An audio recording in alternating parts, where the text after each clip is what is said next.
तो दोस्तों आज हम फिर से आपके लिए लेकर आए हैं देश दुनिया की तमाम ताजा बड़ी खबरें। सबसे पहली बड़ी खबर में आपको बताएंगे कि पाकिस्तानी महिला सीमा हैदर निकली पाकिस्तान की जासूस।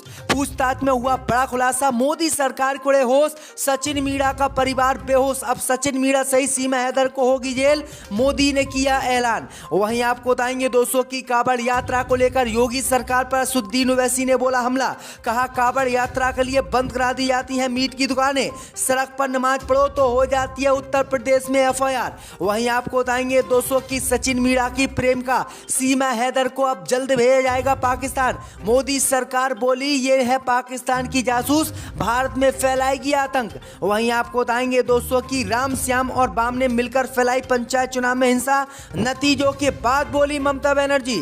वहीं आपको बताएंगे दोस्तों की ग्रेटर नोएडा में बाबा के दरबार में बिजली का करंट लगने से मची भगदड़, कई लोग बेहोश होकर गिरे।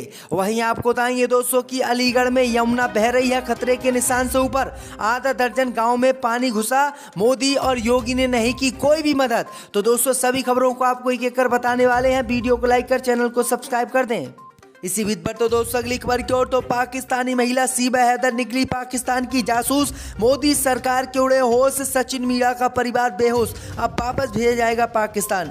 जब दोस्तों आपको बता दें कि पाकिस्तानी महिला सीमा हैदर पाकिस्तान की जासूस निकली, जिससे मोदी सरकार सहित उसके प्रेमी सचिन मीणा के होश उड़ गए। दरअसल आपको बता दें कि पूछताछ के दौरान इस बात का पता चला है, पूछताछ के दौरान पता चला है कि वह अंग्रेजी में बात करती है, जबकि वह महज 5वीं तक पढ़ी हुई है और कंप्यूटर चलाने में भी वे काफ़ी एक्सपर्ट है। वहीं आपको बता दें कि उसने खुद ही वीजा बनवाया है और दुबई और नेपाल होते हुए वो भारत पहुंची है। वहीं आपको बता दें कि जब पुलिस द्वारा इसकी पूछताछ की तो पुलिस के भी होश उड़ गए। पुलिस ने सीमा हैदर के पास से 3 मोबाइल फोन, एक पाकिस्तानी सिम, परिवार रजिस्ट्रेशन सर्टिफिकेट, बच्चों के जन्म प्रमाण पत्र और मैरिज रजिस्ट्रेशन सर्टिफिकेट पाए हैं और आधार कार्ड भी पाया है। वहीं आपको बता दें कि इसने 3 मोबाइल तोड़ दिए। अब टूटे हुए मोबाइलों की पुलिस जांच करवा रही है और अब पता चलेगा कि इसने किस किस नेता से बात की है। तो ये बड़ी अपडेट आई दोस्तों की ये जासूस निकली है। मोदी सरकार इसे गिरफ्तार करके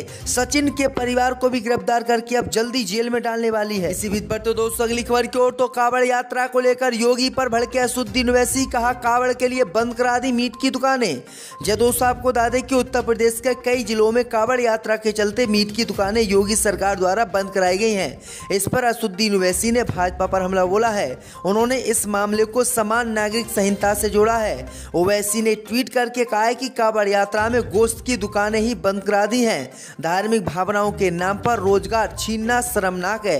सड़क पर नमाज पढ़ो तो एफआईआर हो जाती है, क्या एक देश में 2 कानून है? ओवैसी ने ट्वीट किया कि सड़क पर नमाज अदा करो तो एफआईआर हो जाती है, लेकिन कांवड़ यात्रा के लिए गोश्त की दुकानें ढकाकर बंद करवा दी जा रही हैं। धार्मिक भावनाओं के नाम पर रोजगार का हक छीन लेना शर्म की बात है। असदुद्दीन ओवैसी ने कहा है कि जहां मोदी सरकार समान नागरिक संहिता कानून लागू कर रही है, लेकिन कांवड़ के लिए रोडें तक बंद करवा दी जाती हैं, मीट की दुकानें तक बंद करवा दी जाती हैं, जो कि गलत है। इसी बीच पर तो दोस्तों अगली खबर की ओर, तो पाकिस्तानी महिला सीमा हैदर को भेजा जाएगा वापस पाकिस्तान। मोदी सरकार ने किया ऐलान। जब दोस्तों आपको बता दें कि पाकिस्तान से सचिन के प्रेम में भारत पहुंची सीमा हैदर अब बुरी तरह से फंस गई हैं और उसके प्रेमी की भी नींद उड़ गई है। दरअसल आपको बता दें कि सीमा हैदर के कई डॉक्यूमेंट फर्जी पाए गए हैं। डॉक्यूमेंट फर्जी पाए जाने के बाद मोदी सरकार सहित सचिन मीणा हैरान है। इसी बीच खबर सामने निकल कर आई दोस्तों की डॉक्यूमेंट में उम्र में काफी हेरफेर होने के बाद अब वो जासूसी के दायरे में आ गई है। इसी बीच खबर ये सामने निकल कर आई दोस्तों की सीमा हैदर को अब पाकिस्तान वापस भेजा जाएगा। वहीं आपको बता दें कि पाकिस्तान भेजे जाने से सीमा हैदर ने इनकार किया है। सीमा हैदर ने बताया है कि अगर उसको पाकिस्तान भेजा गया तो पहले उसके दोनों टांग काटे जाएंगे, फिर दोनों हाथ काटे जाएंगे और फिर उसे जान से मारा जाएगा। सचिन मीणा के परिवार वालों से उसने गुजारिश की है कि उसे भारत में ही रहने दिया जाए, लेकिन केंद्र की मोदी सरकार इसी महीने उसको पाकिस्तान वापस भेजेगी। तो ये बड़ी अपडेट आ रही दोस्तों। इसी बीच पर तो दोस्तों अगली खबर की ओर, तो पंचायत चुनाव में हिंसा पर बोली ममता बनर्जी। राम श्याम और बाम ने मिलकर पंचायत चुनाव में कराई हिंसा। जब दोस्तों आपको बता दें कि पश्चिम बंगाल पंचायत चुनाव के वोटों की गिनती खत्म हो चुकी है और टीएमसी ने जबरदस्त जीत हासिल राज्य में की है। इस बीच खबर सामने निकल कर आई दोस्तों कि राज्य में पंचायत चुनाव के दौरान भड़की हिंसा को लेकर ममता बनर्जी ने पक्ष पर हमला बोला है।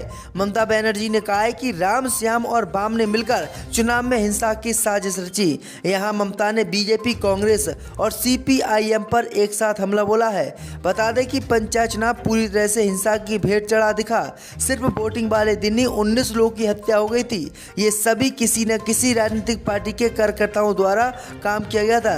वहीं आपको बता दें कि ममता बनर्जी ने बीजेपी सहित कांग्रेस को इसमें जिम्मेदार ठहराया है। पर तो दोस्तों अगली खबर की ओर, तो अलीगढ़ में यमुना नदी बह रही है खतरे के निशान से ऊपर।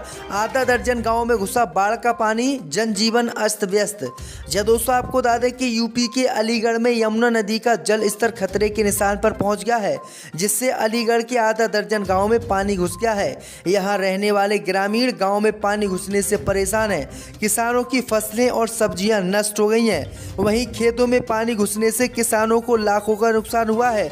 इसके साथ ही ग्रामीणों के लिए पशुओं के चारे की समस्या आ रही है। हालांकि प्रशासनिक अधिकारी जल स्तर का निरीक्षण और बाढ़ चौकी को देखकर लौट जाते हैं। बाढ़ प्रभावित क्षेत्रों के ग्रामीणों ने बताया है कि जिला प्रशासन की तरफ से कोई भी सुविधा नहीं मिल रही है। हालांकि ग्रामीणों को दूसरी जगह शिफ्ट करने की बात योगी सरकार द्वारा की जा रही है, लेकिन उनके पशुओं के रहने और चारे का कोई इंतजाम योगी सरकार ने नहीं किया है। ग्रामीणों ने अलीगढ़ के अधिकारियों पर झूठा आश्वासन देने का आरोप लगाया है। तो ये बड़ी अपडेट आ रही दोस्तों की योगी सरकार बाढ़ पीड़ितों की अलीगढ़ में कोई मदद नहीं कर पा रही है। इसी बीच पर तो दोस्तों अगली खबर की ओर, तो सिया बोर्ड ने आदिवासियों को यूनिफॉर्म सिविल कोड से बाहर रखने के बयान पर उठाए सवाल। बोले क्या वो हिंदुस्तानी नहीं। जब दोस्तों आपको बता दें कि all India Siya personal law board के अध्यक्ष मौलाना शायम मेहंदी ने कहा है कि समान नागरिक संहिता पर राय तभी दी जा सकती है जब सरकार उसे परिभाषित करे। मेहंदी ने बयान जारी कर कहा है कि सरकार ने यूनिफॉर्म सिविल कोड पर जानकारी हासिल करने के लिए विधि आयोग का गठन किया है। इस आयोग ने 15 जुलाई तक लोगों से इस पर राय देने को कहा है। हम इस पर अपनी राय और सुझाव उक्त वक्त दे सकते हैं। अब सरकार यूसीसी को परिभाषित कर बताए कि क्या वह क्या चाहती है और क्या वह नहीं चाहती है।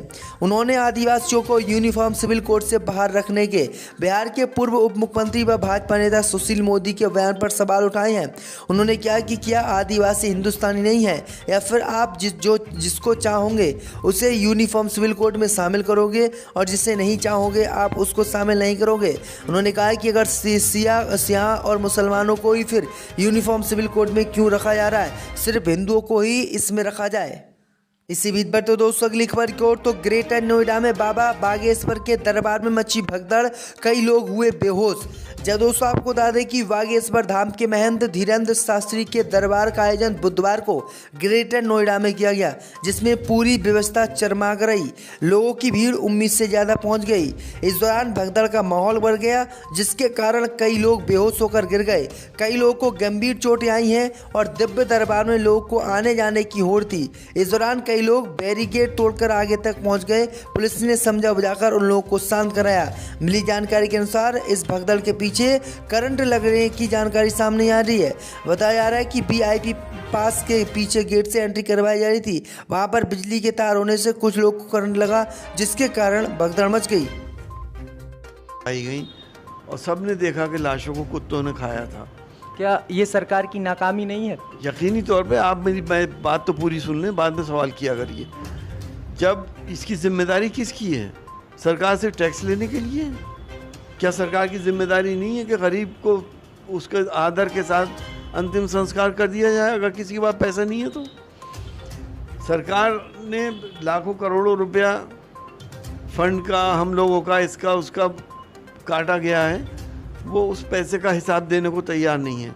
गरीब को लकड़ी देने को तैयार नहीं है। आखिर हो क्या रहा है? सरकार को अपनी जिम्मेदारी निभानी चाहिए। इसकी पूरी जिम्मेदारी सरकार की थी, लेकिन ऐसा नहीं हुआ। हमें कहते हुए शर्म आती है कि हमारे भारत में ऐसे हालात भी गुजरे जहाँ बेटे को बाप ने नदियों में बहाया हो और कुत्तों ने उसके सामने खाया हो।